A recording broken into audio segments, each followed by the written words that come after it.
All right, gentlemen, episode 2, Outdoor Adventures Podcast.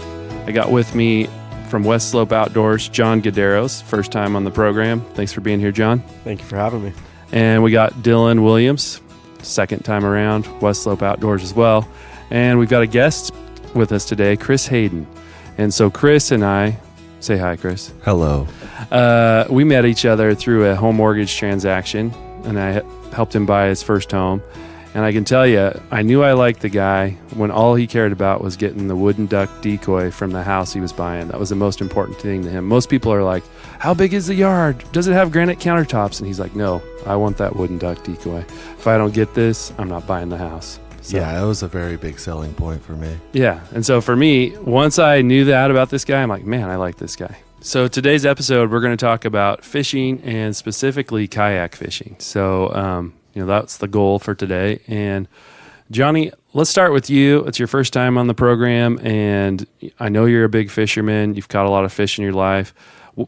Just tell us kind of your favorite type of fishing, number one, and just tell us about how you grew up fishing and what you enjoy about fishing. Okay. I'd say probably my favorite fishing. We always do trips every year for smallmouth. We have a bunch of pontoon boats. So we'll float down the river, do a bunch of floats, and just slay the fish, smallmouth. They fight a bunch. We do big fish fry afterwards, whole family. And, it's just a lot of fun. I like doing it with with a fly rod. That's a lot of fun, but there's just so many different ways, and it's hard not to catch them. It's pretty easy to do it. So. And what river are you fishing on? We usually go on the Umpqua. Okay. Yeah, I've heard the smallies, it's like, 60, 70 fish a day, something like that? It's nuts. And big group of us, it makes it a lot of fun. And Dylan's not a huge fisherman, so he might be asking some questions today, but what do you think about fishing, Dylan? Well, so my reason why I'm not such a big fisherman, I went to Alaska like 5 years ago, and it just spoiled me so much. Going there, you're catching fish left and right. It's beautiful. And I came back here. I went bass fishing with John. I was like, this is stupid. What are we doing? Just wasn't cutting Just wasn't it. And then after that, I just kind of hung it up, stayed to hunting, really. Gotcha. But I love it, though. It's fun. Yeah, and it's so, Chris, go ahead and tell us about your experiences in that. Well, I grew up fishing here from a really small age, high mountain lakes, Central Oregon, and really small creeks in the valley. But I fished, jetties, kayaks, fly fish some rivers, salmon fish. I went to Alaska this year for the first time, up to Kodiak, and I've done some offshore stuff in Baja with big plugs. Oh, wow. Which is a very similar sentiment of him is like when I went to Alaska, I caught 83 fish the first day. Oh, jeez. And it was nasty weather, but I fished every minute. I was up there, and I think the biggest halibut we caught was 157. Nice. Wow. It was big. And when I went to Mexico to fish, it was 17 mahi the first day. Wow. And it's a different kind of pace when you go to those places, and then you come back home, and it's 60 some hours for one steelhead on a coastal river. Right. Yeah. Yeah. So I grew up trout fishing. So my dad was a really big trout fisherman, and he'd pull a fish out of any body of water. Dad could find a way to catch a fish. If he didn't have bait on him, he'd go find a banana slug. He's caught fish on cigarette butts, the little cotton part of a cigarette butt. My dad has always been able to pull a trout out of any system. So I grew up my whole life trout fishing and bluegill fishing, bullhead and sloughs off the Willamette. I never really got into bass fishing. And then, I kind of graduated to what I call big game fishing, which is salmon and steelhead. And we're fortunate enough around here to have some really good salmon and steelhead waters. So I had about a 50% success rate growing up where, every other trip I was catching a fish, and those percentages have gone down over the years. And I'm not as proficient maybe it was beginner's luck or there was more fish when I was younger. I don't know what has made it that way, but And, around here, as the salmon populations haven't been what they used to be, people shifted to sturgeon fishing. A lot of people started catching sturgeon, and now I've heard that population's in trouble. We've got walleye in the Columbia, too, which I've caught them a few times. Shad, I was going to pull some numbers on this, but the number one amount of fish that we get in the state of Oregon is shad. At the peak of the run, there's like 2 million fish a day coming in. That's crazy. And I mean, I've never eaten a shad. They're pretty bony, but we use them for crab bait, and it's a lot of fun, and you can just hammer them and have like these, I don't know, I don't remember, I don't think there's a limit on them, but I think we catch like 30, 40, 50 shad just up by Bonneville Dam. And then recently I bought a property next to a lake, and I started bass fishing, and that's what got me into kayak fishing. So Kyler, that was on our last episode here, he showed up at my house with 2 kayaks and all of his bass gear, and I'm like, I've never caught a bass in my life. And so then I started doing that, and when you catch a bass on like a frog or a topwater plug or whatever, and they explode, and just how hard they fight, that whole pound for pound thing, that's awesome. So I haven't done the smallies on the Umpqua, but I've heard about that, and it's like, that would be awesome. And so, but specifically the kayak fishing thing, totally like never had even thought of that concept. He just had the Costco kayaks, and I go out that one time, next thing you know, I'm ordering a fishing kayak on Amazon, right? And so I bought a $500 kayak, didn't look at dimensions. I'm a 6'4" guy. I get in this thing, and it's definitely too small. Like, hurts my hips, hurts my back, hurts my knees. But, I fished with it for the first couple of years. And then on Mother's Day, it's a good thing to buy yourself a present on Mother's Day, by the way, guys. It's always a good strategy for your wives will love it.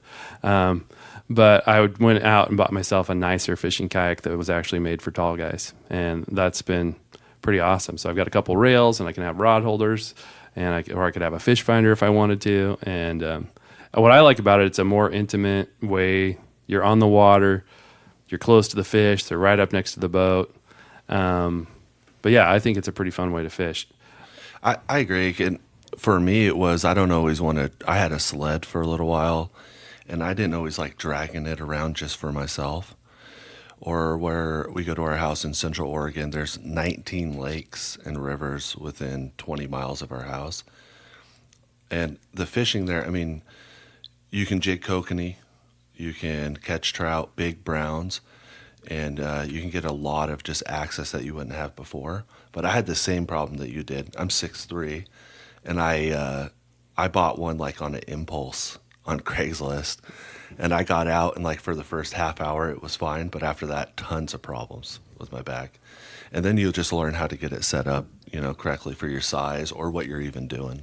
Yeah, and you can go at any level with the kayak fishing thing. Like when my wife had a medical thing, and we were down in the San Francisco area, and I was trying to figure out how to fish while I was down there, because we had a lot of downtime, and I'd take her to a doctor's appointment, and I'd have to kill 3 or 4 hours. So I kept trying to catch stripers, which I was never successful. I never caught a fish. But I watched all these YouTubes of these guys kayak fishing in the San Francisco Bay for halibut. And these guys had the state-of-the-art with the foot pedals and the little trolling motors and all this stuff. And they're catching, the halibut aren't huge there, like maybe 25 to 40 pounds. But still, I mean, talk about an awesome way to catch a fish. It's still a lot to handle on a kayak. Yeah. A 20-pound fish is, having to, especially like the more expensive you go, like up the levels of kayak fishing into the Hobies, or even Old Town now at the Sportsman Show, they had one that was like 5,000, and they're incredibly stable. If you were to get out in the water on something like I bought, or probably your first kayak, and hooked into a 20 or 30 pound halibut, you'd have trouble. Yeah, getting that. You might end up going down. It. Yeah. I mean, you might be in the water. Yeah. Yeah, that's for sure. Well, okay. So what is the biggest fish you caught on a kayak? Because you said something about sturgeon, right? Yeah. So up in Portland, where we slow troll for salmon, I was up there fishing with my cousin, and there was a bunch of guys out on kayaks fishing right next to the big fertilizer ships. I'm like, what are those guys even doing up here? And he's like, oh, they're sturgeon fishing. And for here in Oregon, it's a slot system. So you can catch them up into like the 30s inches. So whatever that is, 15, 20 pounds. I say fortunate enough not to hook into like a big 7-footer Yeah. because I've caught them in a boat, Yeah. 7, 8 foot. And they can drag an aluminum boat around. So imagine a kayak. Yeah. I mean, and I've seen photos of guys, older guys I fish with 12, 13 feet. That's Can crazy. you imagine that in a kayak? Oh, Ain't take no you way. for a ride for sure. I'm already terrified of the water, so like you throw that in the mix. Right. Yeah, there's some big fish, sitting, especially still now. Like you said, the population is in some sort of trouble, but there's still a lot of really big fish up there, especially above Bonneville. There's still a bunch. Well, yeah. I mean, the sturgeon grow so slowly, so they mature after it takes a long time for a sturgeon to reach reproductive age. 40 years. Yeah, and so that's why they keep doing those different slots and they keep moving the slot. But I've caught a 9.5 foot sturgeon with one of my buddies one time, and I mean, we fought it, and then the thing finally comes up, and it's catch and release, obviously. But it's this giant dinosaur, and they're super gentle. They come up to the boat and they kind of roll over, and you scratch their belly and take the hook out, and they swim away. Yeah, And it's if you've never done it, it's a great way to fish up here. yeah. Johnny, tell us some more fishing stories. What else you got? Have you done the kayak thing yet? I've done it once, just for smallmouth here in Albany. We put in just above, what's that park? Simpson, maybe? It's over by West Albany. There's a bridge right there. You can put in and float down to, is that Bryant Park? Yeah, probably Bryant. Yeah, so we put in there, a buddy and I, and yeah, we just, same thing, fish for smallmouth all the way down there. And that was a lot of fun. You're probably in the Calapooya River? Yeah, yeah. And I wanted to do it a lot more, but I didn't have a kayak. I just borrowed my brother's, but it was a lot of fun. Like you said, being right there on top of the water. The pontoon boat's kind of the same, but you're sitting up above it a little bit more. But that's just kind of what I've been at, is just the pontoon boats. It's the same concept, I think. It's you can get into smaller water. You can get in there quietly. You're right there where the fish are. Right. The drawback, on my kayak, I got 3 spots where I can put rods behind me.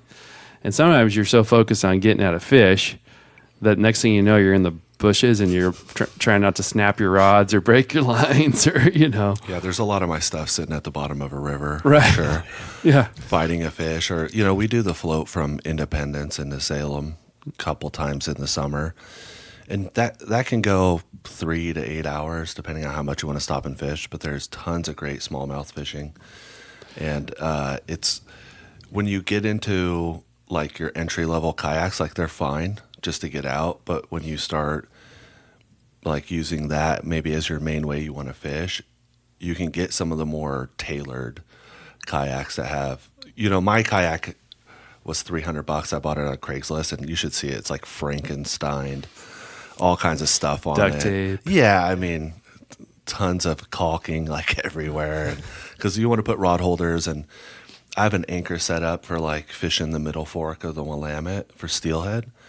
And because you have to have that, you can't run an anchor off the side; you'll drown. Right. Yeah, you will. And winter time you can't really be. So that's a specific time you want to get out there. But Yeah. when you spend, at the Sportsman Show, they had kayaks that were like $1,600, which is a chunk, of change.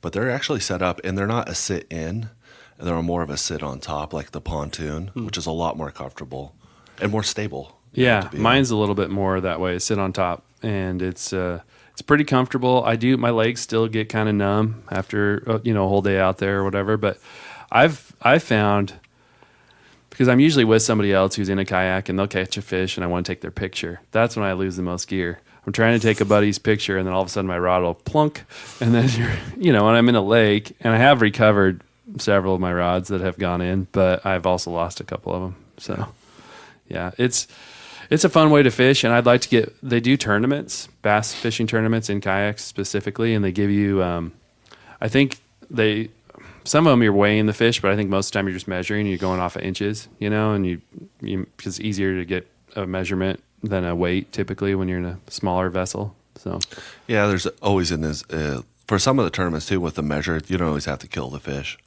That's kind of nice sometimes, but I know guys here, like I do like a lot of the small lakes stuff or small rivers, but there are guys who go offshore in a tandem Hobie for tuna. Wow. And if you do a quick search online, there are plenty of videos. I watch them, of guys hooking into big tuna, like the big yellowfins and stuff, or marlin in a kayak. Wow. And eventually, I think you got to be like calling in boats, Yeah. for that scenario. I've never done that. Yeah, I mean, if they're in the kayak, are they getting out there in a bigger boat? And then They would have to. Because I can't imagine paddling out 30 miles to the tuna grounds or whatever. Yeah, and none of them have a trolling motor on them or even a pedal. Wow. Like the pedal propulsion. So they got to be out there on a bigger boat. But Yeah. it's quite the video to watch for sure. Dude, Yeah. no way. Not a chance. Dylan's going, no thanks. And you said you fished the Middle Fork in the wintertime? We go up there what would be considered, like we're in February, so it would still be kind of considered winter steelhead time. Right. It's cold. Well, so I fished that in a drift boat, and it's one of the only rivers in Oregon where you can kill 2 native steelhead. And I fished that about 4 years ago with my cousin, who is a guide, in a sled, running like a little diver with like a sand shrimp. Mm-hmm. And then the next weekend, we decided we're going to do it again, but we ran a drift boat. And we went down. When the water's falling down coming into spring, it's a lot safer to be out there.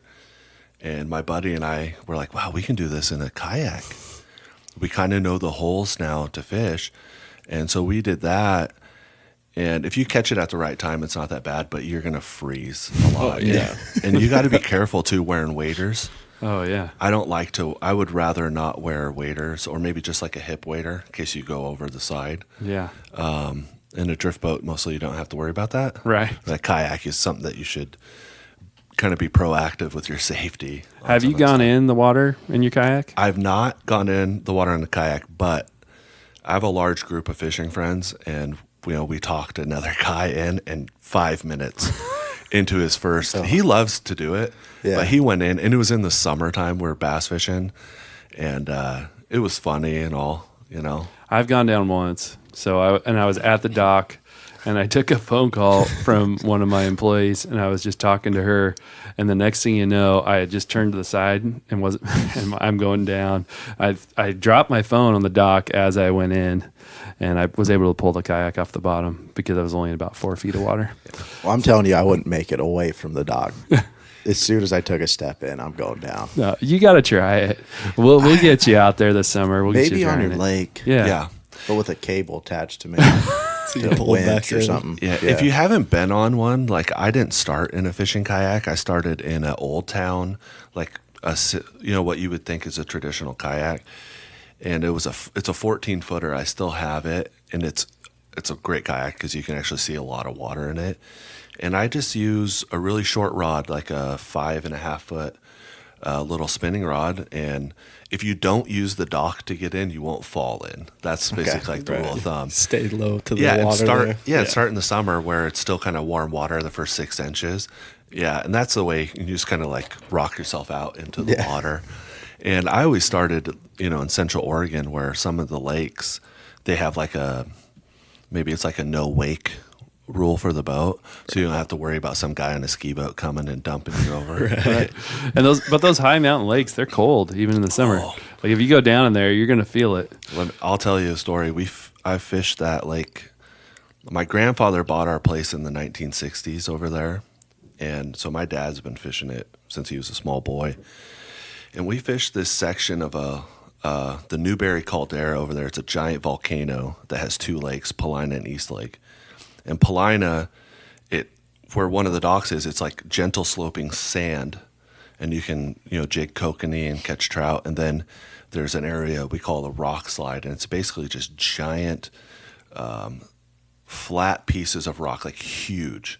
And in the summer you can Volcanic, see like yeah, lava it's just type rock? volcanic. There's some hot springs over there, and you can see in the summer the water's so clear, you can see huge fish. It's so awesome. And we have lost a lot of anchors. Right there, they just get stuck kind of funny in the rocks. So my dad said, I'm not going to lose another one this year. Maybe I was 20 years ago. And so he thought he was going to dive down to get one. He goes down. He was down for a little bit, and then he comes up, and he's like, it's just too cold. Yeah. And it's like 85, 90 degrees out. Yeah. I mean, after 10 feet, it's freezing. I mean, it's amazing how cold that water stays even in the middle of summer. There's some huge browns in there too, isn't there? Gigantic. The state record, I mean, don't quote me, but something around 28 pounds. Wow. And caught in a rental boat from the marina, which is... That's awesome. It's amazing. Yeah, that's how... Makes all the guides happy, you know. Well, and that yeah. happens. I mean, there's guys out there in boats that are like 60 grand. Right. And some dude on a weekend trip from California comes on a $40 rental. Right. It's great. Catches the state record. Yeah, That's awesome. Birkenstocks on or That's something. awesome. Too. Yeah, it's great. And I've caught a lot of big brown trout in there for sure. There's a lot of rainbows, kokanee, but all the lakes in Central Oregon are like that mostly. Have you caught a steelhead in your kayak yet? I've not caught a steelhead in my kayak. I caught a jack salmon in one, which was fine. Nowadays we're mostly doing like the trout thing in the summer. And I've pretty much only bass fished in my kayak so far. Which is the best way to start, I think. Yeah. Trout or bass fishing. Right. Yeah, I mean, my goal is to try some rivers. I haven't been brave enough to do that yet, but that's my get off the lakes a little bit and, Well, work the the- Willamette's a great one to start. Like I said, Independence to Salem. Either that or like the Umpqua, like we have a big group of us that we all have pontoon boats, kayaks, stuff like that. And it's pretty mellow. Like most of the floats we go on, there's some rapids and stuff, but nothing crazy. What's the average size of those smallies on the Umpqua that you're catching? It really kind of depends on like the float that we do. Like there's a lot of them that are pretty like popular floats. So a lot of people go through them, drift boats, stuff like that. So the amount of fish you'll catch is quite a bit, but the size really isn't there. But then there's other ones that, and you're like more in like slack water, stuff like that, where you'll catch a lot of the bigger ones. But the biggest one I've caught was actually on my fly rod. It was like 18 and a half inches, and it put up pretty good fight on a fly rod. Yeah, it's a good smallmouth. Yeah, but you can get fish really on any of them. You're averaging pretty, 10, 11, 12 inches. And I mean, I just like the fight of them. Like they fight really hard and it's a lot of fun. Yeah, I've caught smallies on Billy Chinook. We always used to fish that for kokanee. And I mean, it's years and years ago. And we were in a little, when you're younger, you do things you wouldn't do now. But we're in a little 12-foot boat with a Minn Kota, like the cheapest electric trolling motor that they make, like 90 pounds of thrust, I think. And we're at Camp Palisades. And to get to the arm of the Metolius where we fish kokanee, it's like an hour and a half boat ride in that little boat. And, the Billy Chinook, Lake Billy Chinook's a decent sized lake, and that wind can pick up and gets a little choppy, And so I'm out there with my brother and his girlfriend, and we're, it doesn't even feel like we're moving, because if the wind's not quite right, and everyone's stopping and going, "Are you guys okay in that little boat? Are you going to be able to make it back?" But we didn't get into any kokanee, but we found this little dock, and we just kind of anchored up next to it, and you could see a school of bass down there. And so we just put a little rubber jig, and I'd drop it down, and the water was so clear, and you could just jig it, and all of a sudden we were hooking, and they were decent, probably like 1.5 to 2.5 pound fish.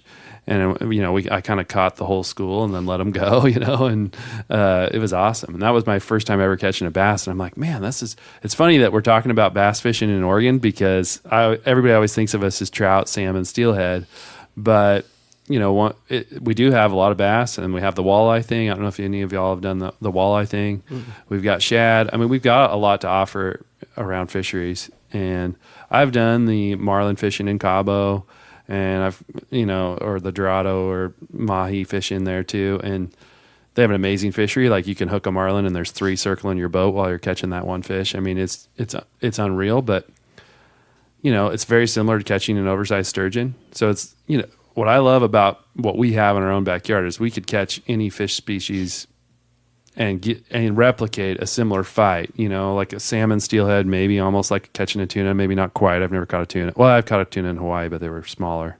Have you caught big tuna, Chris? Not real big ones. Kind of like the size of like what albacore we have here, which still fight. Mostly like a big Chinook will fight for sure. Has anybody ever caught a chum salmon?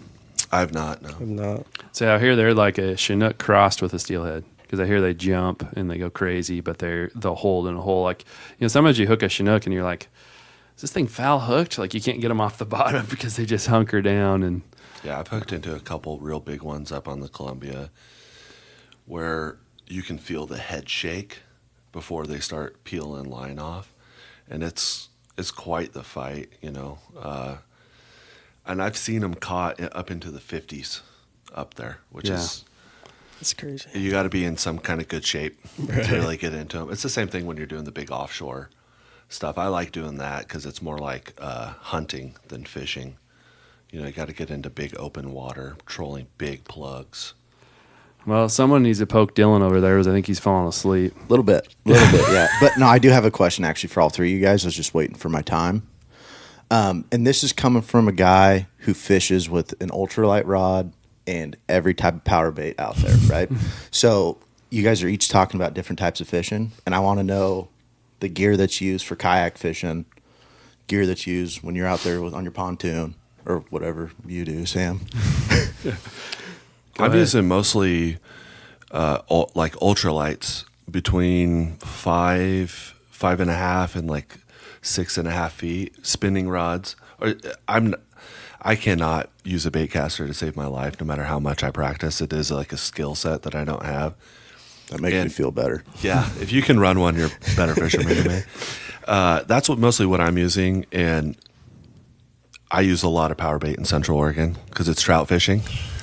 And we have this argument between corn and cheese, my friend and I, which one catches the most fish, because you just don't know. I mean, every year is a little bit different, but that's mostly what I'm using. And, we'll throw rooster tails, little tiny wiggle warts are a fun little, they're cheap, like $1, and you can just throw them up against any rocks. And trout are actually really aggressive fish. People don't think of them that way.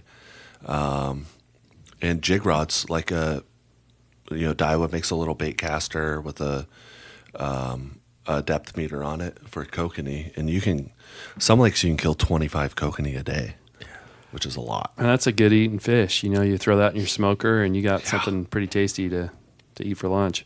I have shifted away from trout fishing. I don't trout fish as much anymore. So when I did trout fish, I did rooster tails. Panther martins was one of my favorite. That little black lure with the yellow dots on it was always a go-to.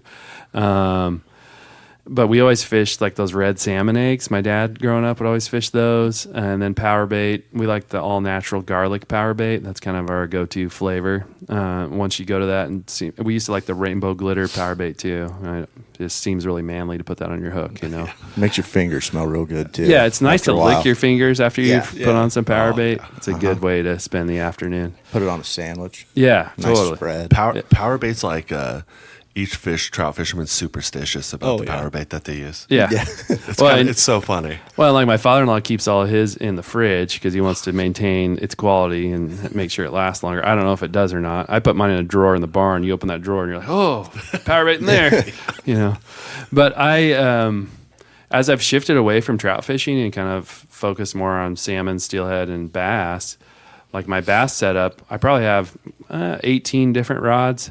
My wife, whenever I buy another one, she's like, you really need another fishing line? Oh, I'm like, yeah, this covers this segment. But, I'll have in my kayak specifically, I'll have like 4 rods ready to go with different rigs. And so one will have a topwater frog or a topwater plug. And then I'm probably using a wacky rigged worm, which is just a worm hooked sideways, and I'll troll that behind the kayak. Or I'll do a drop shot, which is just a little hunk of lead, and you got a nose hook on your worm kind of thing. And I've learned all these different rigs online, and just try different ones. And if one works and I catch a decent sized fish on it, I'm like, okay, I'm going to try that again, And so I'll have several rigs ready, and then I'll throw out like a plug that gets down a little bit, and wiggle. It replicates a natural fish they would eat, like a bluegill or a crappie or something. So I've really kind of been focusing on bass lately. But if I'm salmon and steelhead fishing, it totally depends on where you're going, right? But if you're fishing like winter steelhead, for example, a lot of guys have gone to these beads, and there's soft beads, there's hard beads, there's a combination. And and they're usually using a bobber as a strike indicator. And that bead fishing, it's a blast. And the sand, like when I grew up, it was always corkies. Oh yeah. And you'd throw corkies all day for that hookup. But when the steelhead are on the bite with bead fishing, you can have your 2 fish in like 20 minutes and you're out of there. You know, I mean, they really replicate that natural egg, and those steelhead can't say no to them. I am still fishing the same bead for like the last 4 years. Oh, you've kept the same one? The same one. I've caught fish on it, which is rare for me because I lose all kinds of gear. Yeah. That's how I try to get the gear loss stuff out of the way early. Mm-hmm. You know, it's like second cast of the year. It's across the river. 'Cause some of the rivers are really small that you're fishing. I like the bead fishing because you got to hit the slot just right for them to take it, unless there's a ton of fish in the river, which then it's just anywhere that you put it. And we also do drift fish, some eggs, or a yarny, or even drift fish a bead ball that has neutral buoyancy. That can catch a lot of fish as well. What I love about the bead fishing is in a clear system, you throw that out there and you can see your bead, and then all of a sudden you see the steelhead going for it. And usually you've got the bead pegged up a little bit from the hook. So you'll see the bead, and then the next thing you know, bam, you know, that bobber's going down and you're hooking that fish. And it's a lot of fun. I haven't been able to get out the last couple winters, but 2 winters ago, it was really hot, and it was like we were catching them every time we'd go out. But isn't there like some places in Oregon that you can only fish with certain setups? Yeah, like a river I fish a lot, the Nestucca. They haven't marked. You can read the synopsis. Sometimes it tells you, but they'll say like above 4 miles you can only use artificials. Gotcha. Or they'll in the synopsis it will say between. You see it a lot in salmon, not so much with what you can fish, but with the counts, right? So it'll be like between booby 10 and tongue point, you're allowed to kill 2 hatchery coho or something like that. They do the same thing with what you're allowed to use.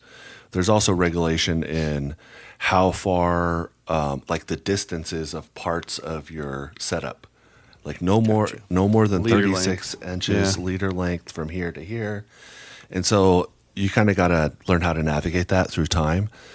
But generally speaking, when you get a setup, like I'm mostly fishing winter steelhead, all on artificials. And then fall Chinook, before that, we're fishing a similar setup. I'm bobber fishing with just a huge bobber because a lot of water running and a giant clump of eggs. Mm-hmm. But the same thing. And it's basically just... you kind of get accustomed to this is what you're going to fish right now.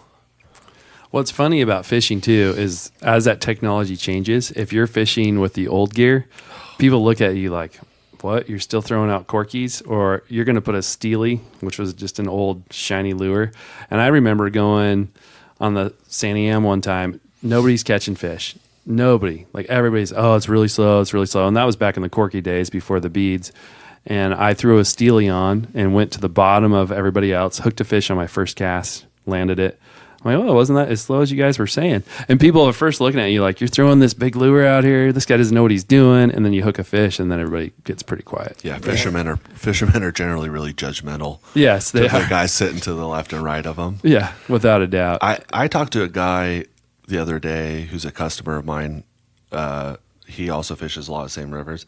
He's in his 60s, and he told me he is still fishing corkies, spinning glows like he started, my first steelhead was on a spinning glow. Yeah. Yeah, and it's still effective, and I think sometimes I get stuck always fishing the same thing. Yeah. And you got to change it up. And I'm like you, where I'll usually lose my first rig pretty quickly. But that night before, when I tie that rig up, especially steelhead fishing, I'm like, this is the most beautiful rig. I've tied this so perfectly. Yeah, it's a piece and of I've art. got all the, increments exactly right. But my first steelhead was like on a 12-inch leader with a giant spinning glow on like a 12-pound, and it was like nothing special. Like we give the fish a little more credit. I mean, those little details do matter for the amount of, hookups you're going to get. But the reality of it is they're still a fish. They're still a fish. And you can catch them with whatever. Yeah, I've caught them on all kinds of, sometimes you get out or you forget something at home. Like I forgot spools of leader before, and you're just like throughout the day cutting your leader down more. Yeah. And you do catch them on a short leader.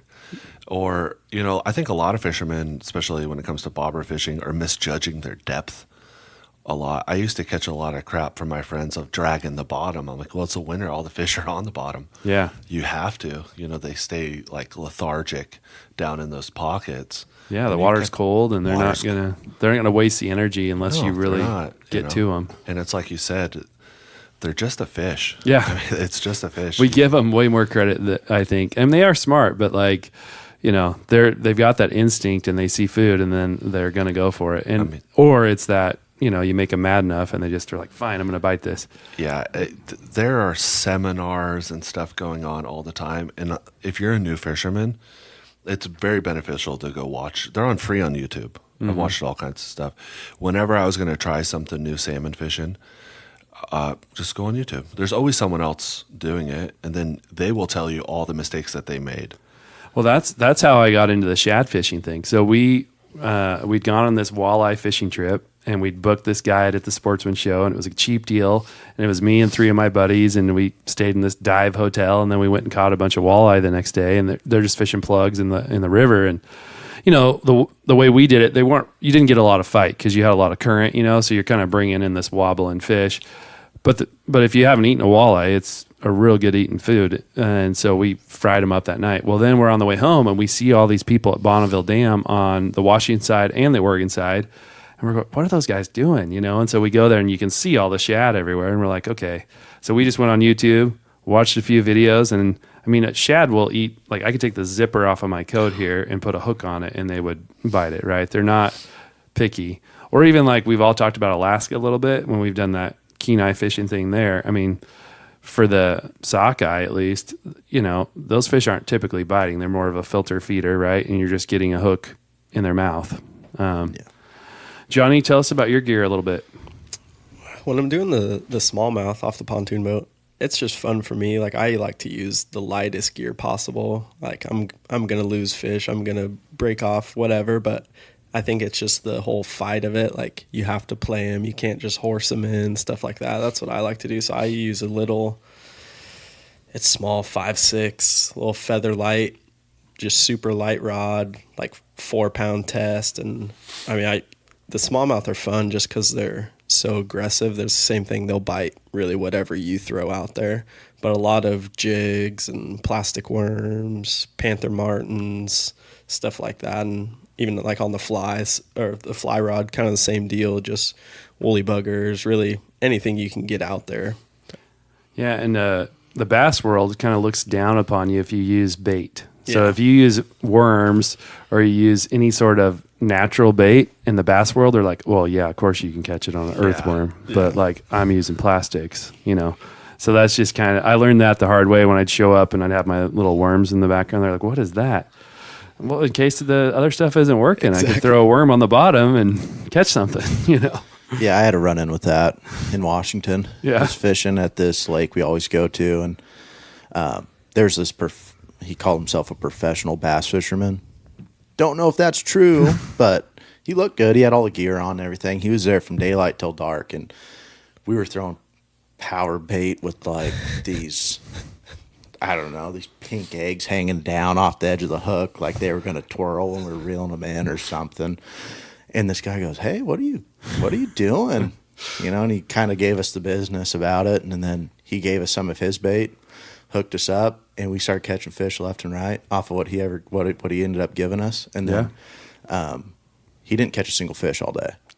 But we caught, but using his across gear. the other side of the dock, I bet we caught 40 fish. Wow. And you're catching bass? Yeah.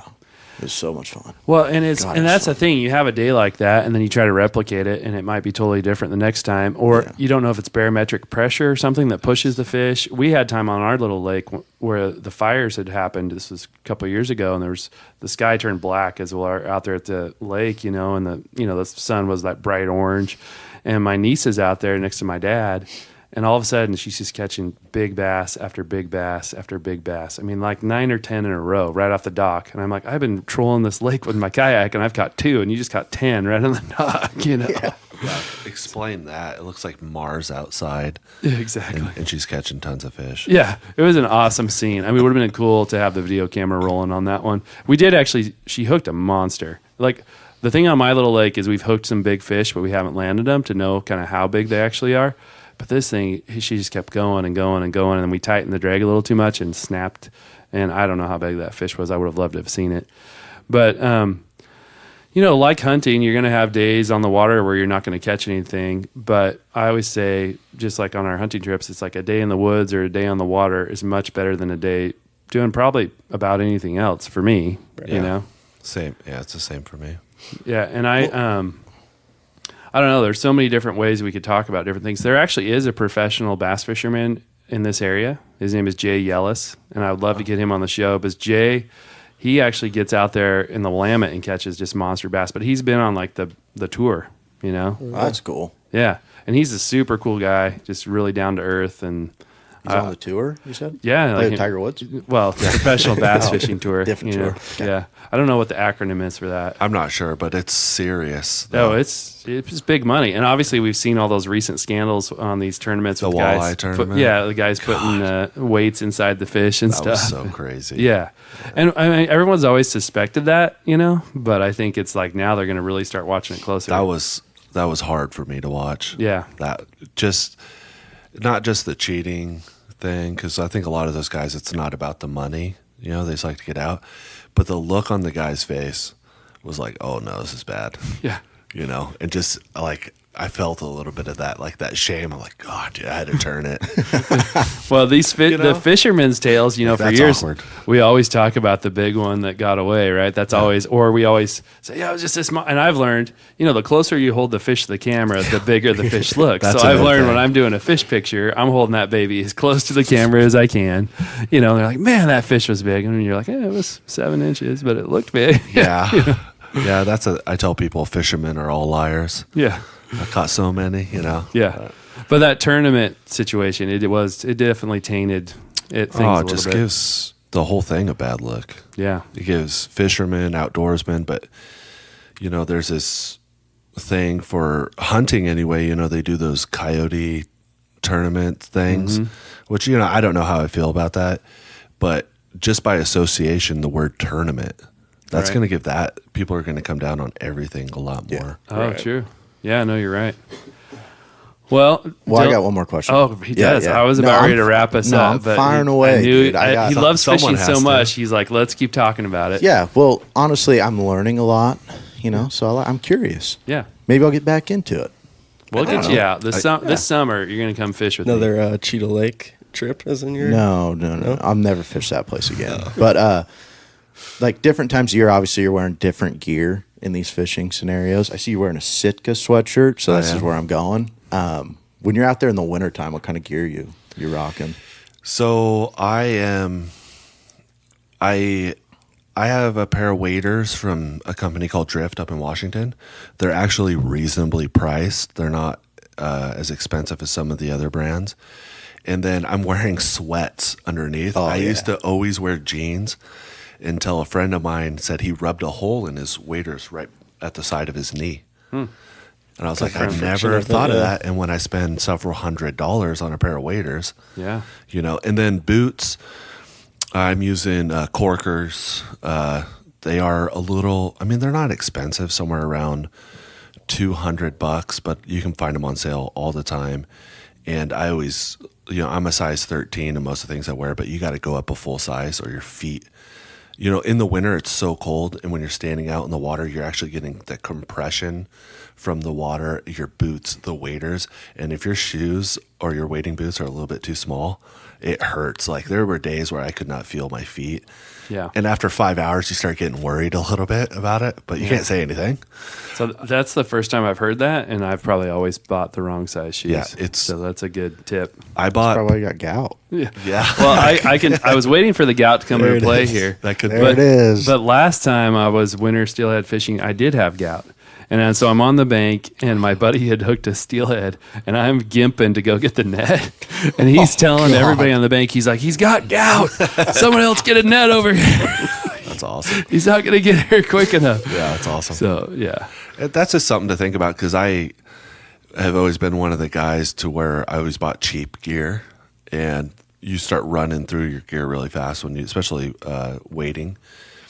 So I bought a brand new pair of Orvis wading boots with my new waders, and they were a size too small. And one day of fishing, I was like, I can't do it. Yeah. So I got the other ones, and now they use that snap and twist wire technology they use Yeah. on ski boots, I have which a pair is of those. pay the extra $25. Yeah. That's the way to go for sure. And Yeah, then- my waders, I finally wore through my last pair, and they were leaking so bad when we went to Alaska. It was like my whole from my left rear end to my ankle was soaked. I'm like, I don't think these are quite cutting it. And then I started looking, and I was trying to patch a hole, and there was just holes everywhere because they deteriorate over time, and you sure. you're getting them wet all the time, and you're out in the sun or whatever. And walking through the brush. oh yeah, walking through blackberry bushes to get to the fishing hole, constantly. that'll get you every time. Yeah. So I've got a new pair that I haven't even tried yet, but I have those same boots with the wire twist, and that's really It's slick. just the way to go. Yeah.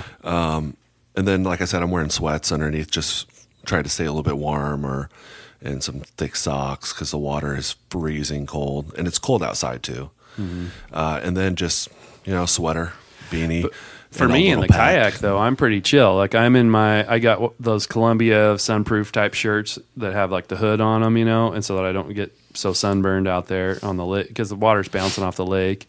So I'm usually in one of those, and I usually have a neck gaiter type thing that I can pull up to. And then I'm usually in shorts. Yeah. And, I mean, obviously that's summer fishing, and then a pair of sandals or Keens or whatever, just if I need to get out. Yeah, I actually went to like a really light Columbia pants for fishing in the summer because I was saying when you did my first mortgage for my house, I had a crutch. I don't know if you remember, but I was fishing on a reservoir in Central Oregon called Crane Prairie. Awesome place to fish, especially if you like bass fishing. Yeah. It's crazy. Big trout too. They call them rainbows. Yeah, it is so cool. And I had been getting water on my shins all day. And I was like, oh, that's weird, And the next morning, my legs hurt. I had blisters on my legs. And when I went to a doctor, he said, oh, it was just sun, UVs waterlogged. magnified through water on your... Oh my God. It was so brutal. It was Yeah. like I was in a fire. Like I never thought about that. Because on Yeah. the pontoon boats, same thing. I just wear shorts because I dangle my feet there in the water like all the time, but I've never had It them. was a That's- weird thing, huh. and it And was if you get just on burned my bad shins. like that, you don't forget it. My shins are forever shiny Yeah. from it. That's good though, I guess. Yeah. Shiny shins. Shiny shins. I had a Gold Lake is a fly or lure only, so there is some lakes and river systems here that are fly or lure only. And we had gone there on a camping trip in that same little 12-foot boat. And my dad had a Ford Bronco, and we tied it on the top, but we ran the ropes through the windows. So you had, as they were loosening, I would have my buddies hold on to them, like, hold on to the boat. It was a smart setup. But anyway, we got on the water, and I was in shorts, but you're rowing all day and you're not thinking about it. And I was so fried from like my upper thigh area. I'm still got scars from that one sunburn. God and I got dang. like sun poisoning from that. So I mean, I was like throwing up the next day, like a flu bug, because I had gotten so much exposure on my legs. Really? It Yeah, was I had that nasty. happen when I was young, maybe in my teens, sturgeon fishing up on the Willamette, and just out in the beating sun all day. I never even thought about, you don't think about that stuff when you're a kid as you do Yeah. when you get older. This podcast was brought to you by anyone that makes sunscreen products. Yeah. Yeah. Hey, when I went down to fish in Baja, I tanned. I talked to other guys who are like, you're going to want to get a tan before you go down there. And I used so much sunscreen. It was crazy. I never got sunburned the whole time. Oh, that's great. And yeah, you're out on that's the boat one way all to day. ruin any outdoor trip is getting sunburned. Oh, without a doubt. Especially like hunting over east or something. Oh, God. Wind dude. burn too. Oh, dude. Yeah, it's brutal. But I do want to talk about Alaska one more time. Sure. If you guys don't mind. Yeah. Let's keep it going. For me, we did a bit of everything, right? Fished every type of fish you could. We stayed at the lodge. So it was super awesome. Shout out Jimmy Jack Lodge. It was the best. But Sam, you and Kyler went, right? Mm-hmm. And you guys did it all on your own.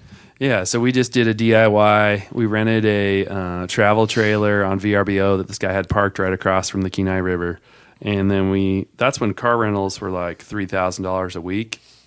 So instead of doing that, we used the Turo app and rented an F-150 for about half the price, and drove that from Anchorage to Soldotna. And then we got set up in this trailer, and we'd brought all of our gear. I'd bought one of these cases to put all your rods in. So we brought all of our rods in the cases, and then we put all of our reels in like our carry-on bags because we didn't want to lose them.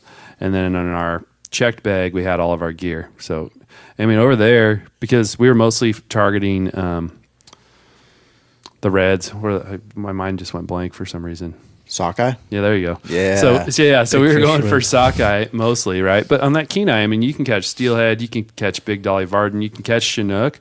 But this was a couple of years ago, and the Chinook season was already over. But you could still catch them in the ocean. So we went into Homer one day and went for Chinook, and that was pretty cool, as I'd never been to Homer before. And we got into some fish. But Is that what are king salmon? Chinook. Okay. Yeah, and the ones in Alaska have a different genetic element to them, and so they classify them as kings. But they, I think the biggest salmon on record was like 97 pounds out of the Kenai River. So they used to grow these giant kings, and the fish have gotten smaller over the years. But even when you're fishing for the reds, you'll hook a Chinook sometimes, and I hooked one the last night, and he spooled me. I mean, he just would not turn, and there's nothing I could do, and it was just. Well, at this lodge too, this girl, she's 14, and we were fishing for kings that day as well. I actually hooked one, but by the time I was so in shock that my bobber went down, I just sat there and just watched it. Didn't do anything. The guy's like, Set the hook, reel. And I just sat there, and then the bobber just went. Pop back up. I've done that too. And then, but this girl caught one was like 58 or 60 pounds or That's a something good like fish. that. Yeah. Said it was a fight. It was hours. Well, the sockeye thing is really fun because they're such a good eating fish, and so we brought back a ton of fish. We had a guy show us how to fillet them, where you cut the bellies out, and salmon belly is delicious. A lot of those omega-3s are sitting there in the belly. So in the past, when I had filleted, I never kept the bellies, but he showed us, and that's one of my favorite things when I want to just have a quick little bit of salmon is I thaw out some bellies, fry them up real quick in some butter with some salt and pepper, and good to go. Yeah, I did the Alaska thing in September. We went to Larson Bay on Kodiak, and mostly just for halibut. And I wanted to catch a really big yellow eye when I was there, because in Oregon you can't keep one. And there it was one a day or one a year. And then we went across the strait where you could kill 10. Oh, wow. Yeah, and if no one's seen a yellow eye, look them up. They're awesome, kind of orangey yellow. Really good eating too, aren't they? They're amazing, yeah. And the whole time, 3.5 days of fishing, I never caught one. Oh no! All the guys around me. And that I was my going to only say, did goal. anyone catch one or? Oh yeah, one of the buddies I went with caught a huge. I mean, that fish has to be 120, 130 years old, gigantic. Wow! And I was just disappointed, but we caught a lot of halibut, and lean cod that were. The smallest ones were bigger than the biggest ones I've caught down here. Yeah. Just monsters. But I caught a skate, which is like a ray, at 500 feet down. 500 feet is a long ways. Oh, yeah. Yeah, it's the first couple times you're like, that's not bad. But they're like, no, we're going to be out here for 14 hours. And you're reeling up a sheet of plywood, Yeah, dude, that was the weirdest thing about like the halibut fishing. It was so difficult to reel the goddamn rod in. Yeah. I couldn't get it done. It took forever, man. It was exhausting. Yeah, I had the captain of the boat tell me, he said, you're doing it wrong. And I was like, yeah, well, I'm struggling. And he showed me. Like, he said, no, do it like this. And it makes a difference. It's just awkward because you've never done it. Like, you stick it up in your armpit. And he said, it's a slow crank. And I'm like, okay. Because the mindset of a fisherman is just crank as fast as you can. And you can't. Right? Yeah. Some of these fish. Well, I took a video of my dad catching a halibut, and the video's about 7.5 minutes long.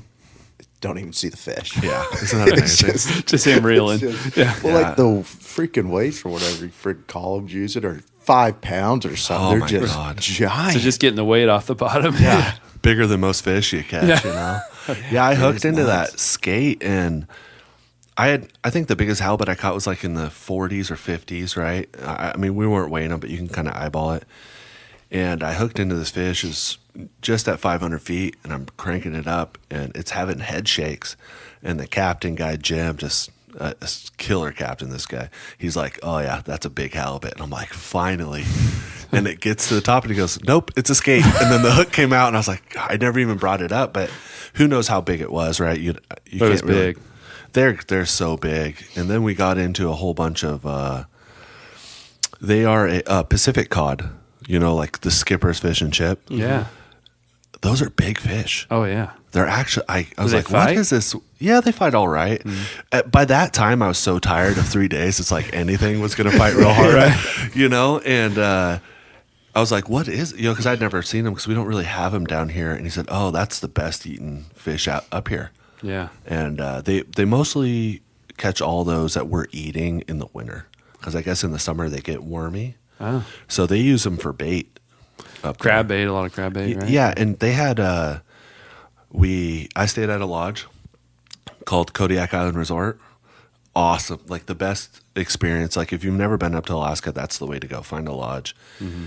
They had flown in king crab for us, just because we kind of knew the lodge owners in a way, and we ate tanner crabs though, which is it's a wonky, like a real small body, big legs. Just we have Dungeness mostly down here, so it was like, what the hell is that? Was it good? Yeah, I mean, I like there isn't a crab I've eaten that I don't like. Right. That's Spiders of the sea. Yeah, spiders at the sea, they're terrifying looking, but man, they're delicious. Yeah. Yeah. Well, that Alaska thing, if you're an outdoorsman, you got to make it there at some Gotta point. do it. I mean, even just like, you're going to Walmart to get something or Fred Meyer's in Soldotna, and there's a moose crossing the road. Like, we don't have moose around here. So it's like you see a moose for the first time and you're like, holy cow. And the first time I went to Alaska actually was with a guy who has a kind of like a semi-guided setup. So you go stay with him. At the time, it was like $1,200 for the week, which is pretty cheap. And he provides you with meals, all the gear. He's got 2 vans, and he's taking you to the fishing grounds. There's always a van leaving. I mean, the drawback when I've gone there, both times, I fish nonstop because it's light in the time that I'm there. And then if you get to midnight, then you can catch a whole new limit. And then they change the limit while you're there. Usually, like when we start there, it's 3 fish per day, right? But then by the time we're ready, like the last few days of the trip, then it goes to 6. So you can catch your 6. Then right after midnight, you catch your other 6. So one night, me and Kyler had our 24 fish, and we're just laughing. It's 3 o'clock in the morning, and we're kind of rummy, and we're going to fillet all these fish, and we can't hardly carry them to the filleting station. They're falling all over the dock, and we're the only guys out there with our headlamps. And it was a lot of fun. I will say that was one of the craziest things, though. Just, I don't know, 3 in the morning. It looks like it's noon, Yeah. Just bright, sunny. It was the coolest thing. And then where we were staying, at that Jimmy Jack Lodge, this was like the separate lodge to their main one. My dad and I actually stayed in a cabin off-site across the road from there. And there's moose just bedded down right next to where we're parked. We were driving a minivan. We looked pretty good, Yeah. And but it was the coolest experience, man. Just going inside, they had mounts on the wall. Then my favorite fishing that we did for sockeye. We got on a float plane, took us right up to the mouth of the river, and there were bears everywhere. You're fishing, but luckily we were there. We were the second boat in line. Oh, wow. And then next thing you know, I turn around and there's 50 boats behind us. Oh, wow. And it's literally like, and you can see the fish. Like, I'll show you guys videos, but like you can see just schools of fish everywhere. Most beautiful water I've ever seen. And the guys behind you are like, hey, let's go, get your limit, move out of the way. So we're stressful. It's a stressful deal. We're just casting, Trying to catch your fish so the next boat can come in. Yeah, It's dude. combat fishing. Oh, man. And then we hooked this boat behind us. There's this girl, her and her fiance, and she hooks this fish, and this bear's 50 yards straight out, and the fish jumps, and the bear sees it. And here comes the bear just as fast, just crashing through the water, and just grabbed onto that fish and started running. The girl's just like terrified beyond all belief what's going on. And the guy just reached over, just cut the line. It was the coolest experience, man. I would always recommend that. Yeah, it's a must do. We're spoiled in our state in Oregon. We have a lot of cool things to fish and hunt for and all that. But like that Alaska thing is an awesome. It's you got to do it if you're an outdoorsman. But the hard part is, that little town of Soldotna during the sockeye run. I mean, the amount of people that come in and the stores are all empty and there's just people everywhere. So there is that element. But when we did it, there's so many fish and so many spots to fish. We would just get away from the crowds. You know, we would find little pockets where we wouldn't have to be by a bunch of other people. Because there's fish everywhere. I remember one night, the first time I went there, I think 90,000 sockeye had come in the river that day. That's crazy. And, you know, like a good steelhead around here, maybe we'll get 10,000 fish in a season, you know? And this is 90,000 in a day. And the water is literally boiling with fish because there's just so many fish coming through. And it's you got to experience it. Yeah, I heard a river I fished, they said it was like 600 steelhead. Total for the season. Total that came up. And Total. there's a bunch of guys fighting for 600 steelhead. Yeah. And maybe not even 5% of those fish get caught. Yeah, I mean, the one cool thing, most of the hatcheries in Oregon, they recycle the fish. So, you know, the fish make it up the one time, they put a tag in them, they make them run again. I feel sorry for these fish. It's like, hey, you make it through the predators, the sea lions, the bears, the humans, the first go around, and they're like, you know, let's try it again. Yeah. We're going to put a tag in your Run back. it back. Yeah, Yeah. brought it back. Yeah. Yeah, that's the thing about like when you go up to Alaska, you know, we were in a more remote area. I think it was 7 plane rides there and back for me. Wow. Yeah, it was cool, but you don't see anyone else fishing. A couple boats. There are other lodges. I didn't see any bears, but they have. I just thought it was funny. The town, you know, the village we're in is really small. I mean, it's like one road around a bunch of different ways, basically. And they have electric bicycles, and we're like, it's a nice day. We're just gonna go see everyone in town, and they're like, hey, watch out for bears. And I was like, oh yeah, I forgot, because at home we don't have anything that can eat you. Right. You know, Walking down Main Street. walking you're not down gonna Main see a Street, bear. and the day that we flew in there, it was late in the evening, maybe like 5, and he said, yeah, they shot a blacktail right by the lodge. And he said, yeah, right when he pulled the trigger, bears started coming out of the woodworks. Wow. Which was- Rang the dinner bell. Yeah, which was interesting. Thanks, guys. Yeah.